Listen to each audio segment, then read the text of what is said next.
next up, our third speaker this evening, we have brother and best man, Chris.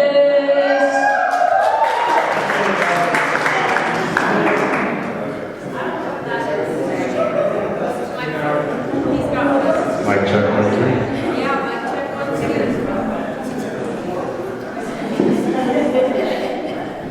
2. First off, I'd like to thank everybody for coming out, celebrating the marriage between Robbie and Jamie.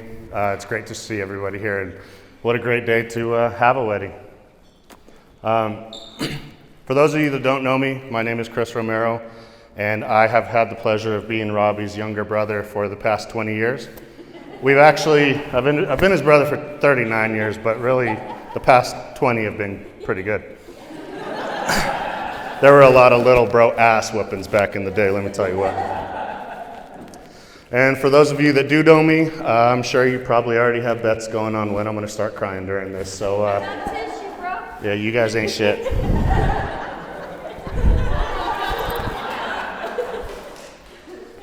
I'm very thankful to have Robbie as an older brother. Although the younger years were a little rough, I've learned some valuable lessons and skills along the way. I learned how to name 10 candy bars under duress. I know that's going to come in handy someday. I also learned how to both drive a stick shift and not to let the little things in life bother me and get in the way of my goals. Can you imagine if we would have let working on the clock, using a company vehicle that I wasn't insured on, get in the way of me learning how to double clutch? I'm not even sure I had a license, to be honest with you.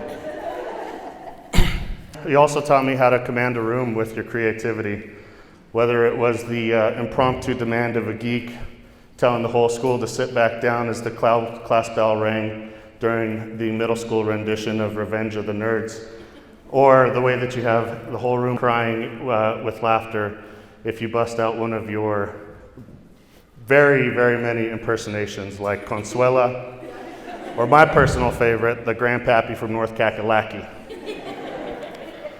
But the most important lesson that I've learned from you is to not let a mistake that you've made in the past determine your future.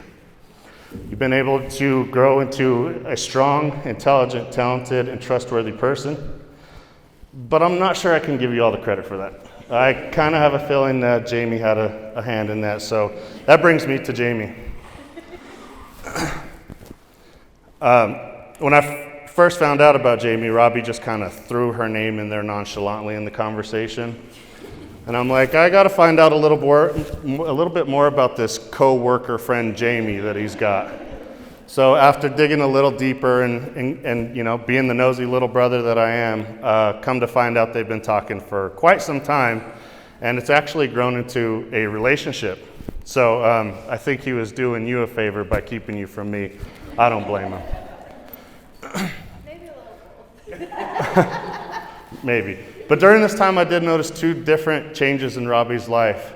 He started to care about himself a lot more, and he got in the gym, started working out and tanning a lot. And as you can tell, he hasn't stopped. The second thing that I noticed, that every time he talks about Jamie, he lights up. Although that could have been the bronzer, but... And it wasn't really until I was fortunate enough to take their engagement pictures where I got to see the true beauty and dynamic of their relationship. Now here we have two people who are walking around a very packed town and posing for pictures in front of everybody as they watched on. And not once did I have to tell them to smile in the 2 hours and over 1,000 pictures that we took. They had smiles locked on their faces as they just went back and forth talking shit about this or that. And as a fellow Romero, I know that we're a lot to deal with. And you're the only one that can tame this guy. So that's how I know that you're perfect to marry my brother. So as the official spokesperson of the Romero family tonight, we'd like to welcome you to the family, Jamie. And if everybody would please raise your glasses with the toast.